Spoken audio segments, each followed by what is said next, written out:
Good Thursday morning, everybody. My name is Christy. Welcome to my channel, Christy's Musings.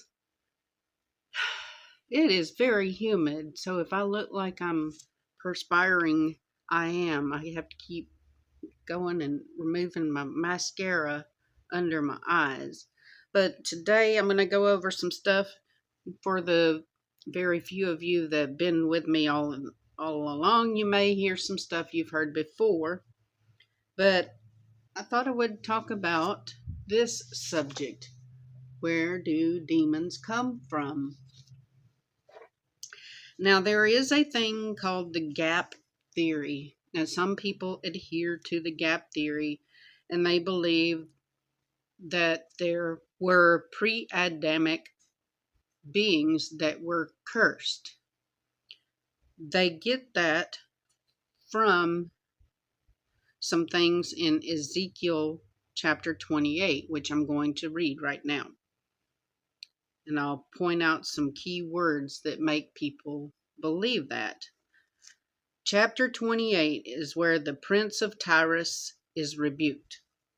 The word of the Lord came again unto me, saying, Son of man, say unto the prince of Tyrus, Thus saith the Lord God, Behold, thine heart is lifted up, and thou hast said, I am a God. I sit in the seat of God, in the midst of the seas, yet thou art a man, and not God. Though thou set thine heart as the heart of God. Behold, thou art wiser than Daniel. There is no secret that they can hide from thee. With thy wisdom and with thine understanding, thou hast gotten thee riches, and hast gotten gold and silver into thy treasures. By thy great kingdom and by thy traffic hast thou increased thy riches, and thine heart is lifted up because of thy riches. Therefore, thus saith the Lord God, because thou hast set thine heart as the heart of God, behold, therefore I will bring strangers upon thee, the terrible of the nations, and they shall draw their swords against the beauty of thy wisdom, and they shall defile thy brightness.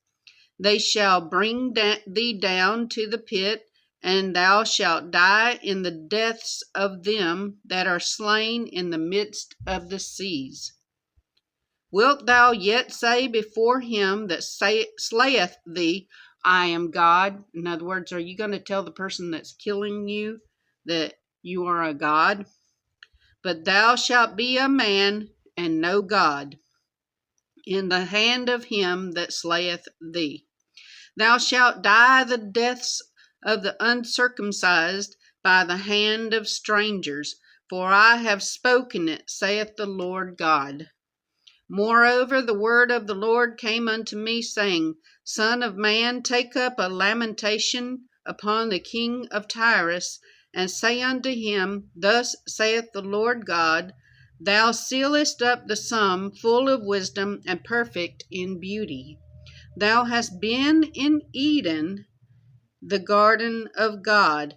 Every precious stone was thy covering, the sardius, topaz, and the diamond, the beryl, the onyx, and the jasper, the sapphire, the emerald, the carbuncle, and gold, the workmanship of thy tabrets, and thy pipes was prepared in thee in the day that thou wast created. Thou art the anointed cherub that covereth, and I have set thee so. Thou wast upon the holy mountain of God. Thou hast walked up and down in the midst of the stones of fire. Thou wast perfect in thy ways from the day that thou wast created till iniquity was found in thee. By the multitude of thy merchandise they have filled the midst of thee with violence, and thou hast sinned. Therefore I will cast thee as profane out of the mountain of God, and I will destroy thee, O covering cherub, from the midst of the stones of fire. Thine heart was lifted up because of thy beauty. Thou hast corrupted thy wisdom by reason of thy brightness. I will cast thee to the ground. I will lay thee before kings, that they may behold thee. Thou hast defiled the sanctuaries by the multitude of thine iniquities, by the iniquity of thy traffic. That's like shipping traffic. Therefore will I bring forth a fire from the midst of thee. It shall devour thee, and I will bring thee to ashes upon the earth, in the sight of all them that behold thee. All they that know thee among the people shall be astonished at thee. Thou shalt be a terror, and never shalt thou be any more. Now, if you will see, it goes into some symbolic language starting in, I think it's in 13. It says, thou hast been in Eden, the garden of God. Some say that he had a spirit like a satanic spirit. So, and God was letting him know, hey, I've seen this kind of spirit before. And then it goes into, thou art the anointed cherub that covereth, and I have set thee so. Thou wast upon the holy mountain of God. Thou hast walked up and down in the midst of the stones of fire.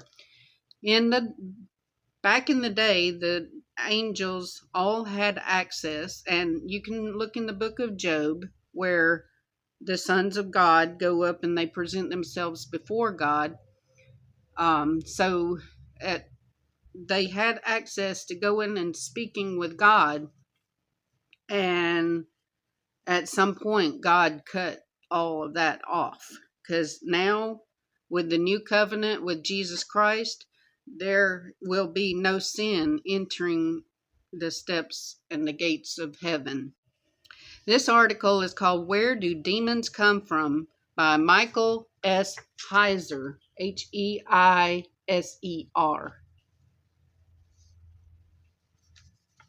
Everyone familiar with the Bible knows it talks about angels and demons, but most would be surprised to learn that there's no verse in the Bible that explains where demons come from. Christians typically assume that demons are fallen angels cast from heaven with Satan, the devil, right before the temptation of Adam and Eve. But guess what? There's no such story in the Bible. The only description of anything like that is in Revelation 12:9. But the occasion for that whole episode was the birth of the Messiah, an event long after Adam and Eve. The idea of a primeval fall of angels actually comes from church tradition and the great English poet John Milton in his epic Paradise Lost. So if the Bible doesn't record an ancient expulsion from heaven by hordes of angels, who then became known as demons? Where do demons come from? There's actually a straightforward answer to that question, but it's likely one you've never heard of. In ancient Jewish texts like the Dead Sea Scrolls, demons are the disembodied spirits of dead Nephilim giants who perished at the time of the Great Flood. He goes on and says, now I'm skipping through some things because he's kind of self-promoting some books and such. While I reference the Dead Sea Scrolls above, don't be misled. This explanation for the origin of demons has secure links in the biblical text. They just aren't obvious to us anyway. To an ancient reader, someone who lived during the time of the Bible, this explanation would have been quite clear. For us to see what they saw, we need to go back to the Bible's account of the Great Flood. The first 4 verses of the Bible's flood account read, When man began to multiply on the face of the land and daughters were born to them, the sons of God saw that the daughters of man were attractive, and they took as their wives any they chose. Then the Lord said, My spirit shall not abide in man forever, for he is flesh. His days shall be 120 years. The Nephilim were on the earth in those days, and also afterward, when the sons of God came into the daughters of man, and they bore children to them. These were the mighty men who were of old, the men of renown. That's from Genesis 6, 1 through 4.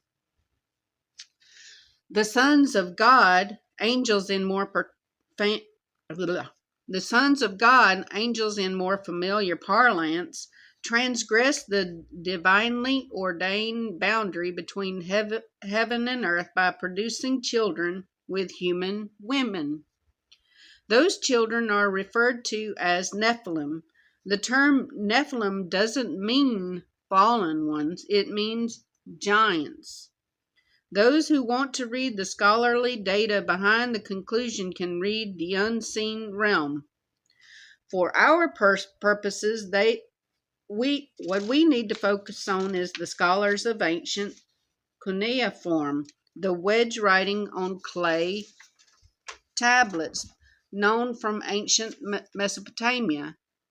They have recently uncovered evidence in those tablets that provide clear, explicit parallels to Genesis 6, verses 1 through 4 that validate what I'm presenting and explain why this weird story was included in the flood story.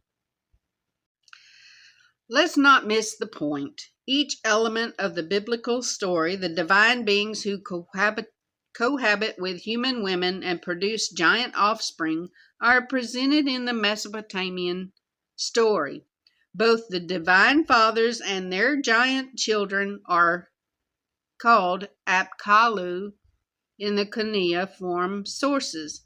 Incidentally, statues of the Apkallu have been discovered by archaeologists in boxes in the foundations of walls for protection against evil spirits. The boxed Apkallu were referred to by another Mesopotamian term, Matsari, Mats-Tsarey, which means watchers. While that's interesting and bizarre, you might ask what this has to do with demons. The answer is theology. The Anakim, who were counted as Rephaim, Deuteronomy 2:11. Deuteronomy 2:11 says, which also were accounted giants as the Anakim, but the Moabites called them Emim, E-M-I-M.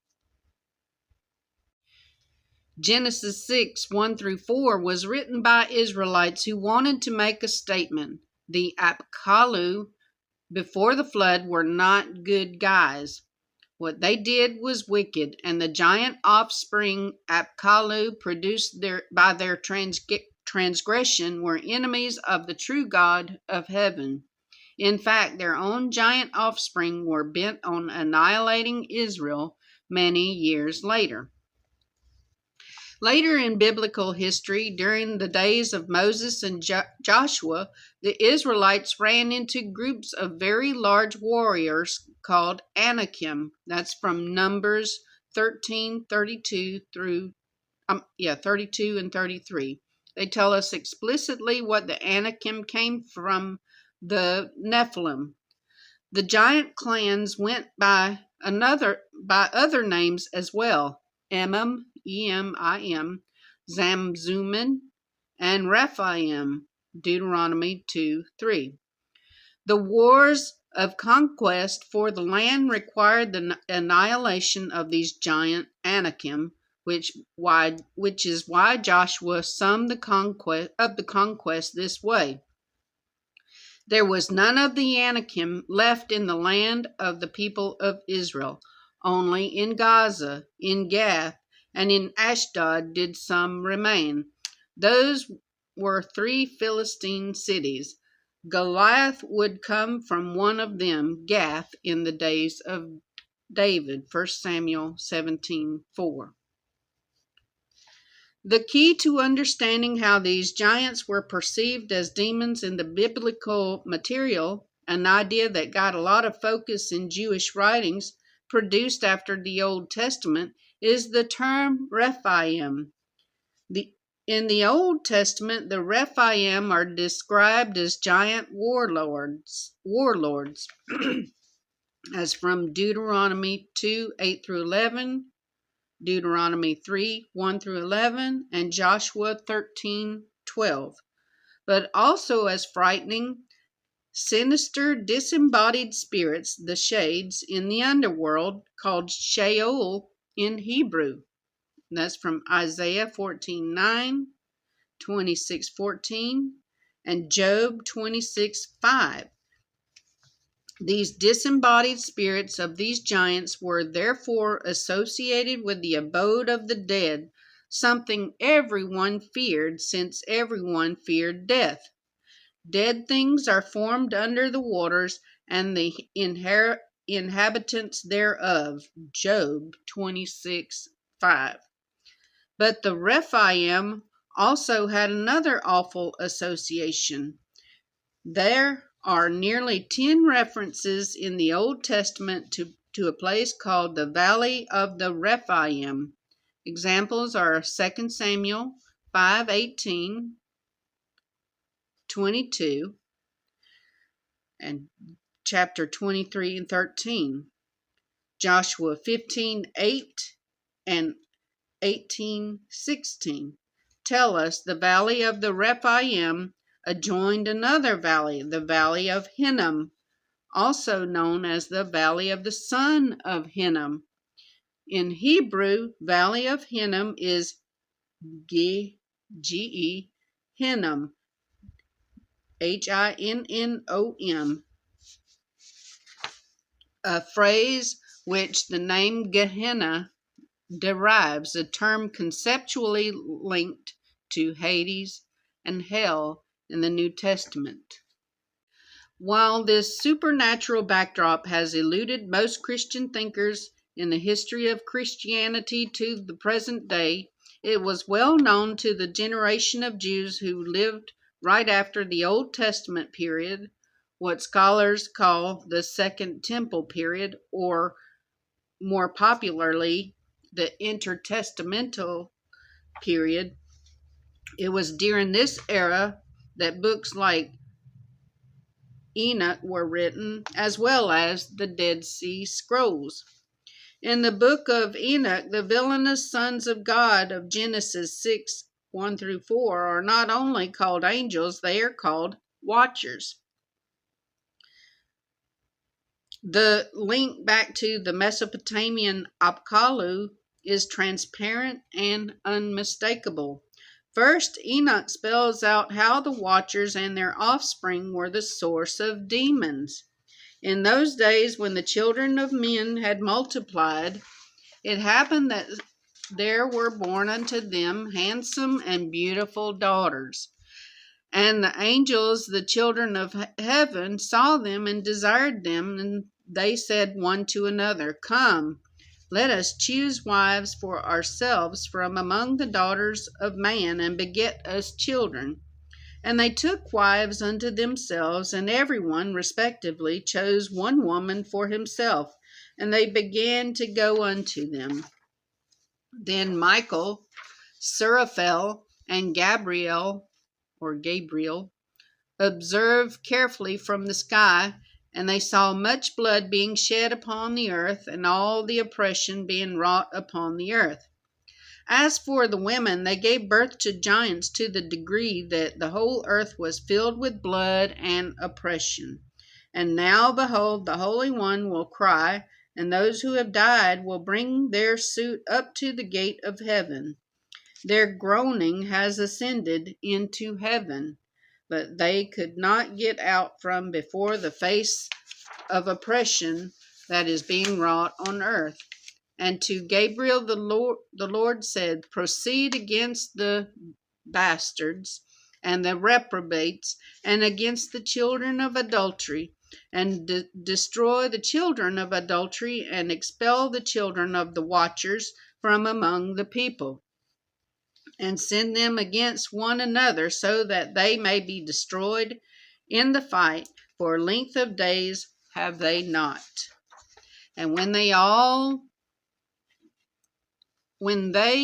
and all their children have battled with each other, and when they have seen the destruction of their beloved ones, bind them for 70 generations underneath the rocks of the ground, until the day of their judgment and their consummation, until the eternal judgment is concluded.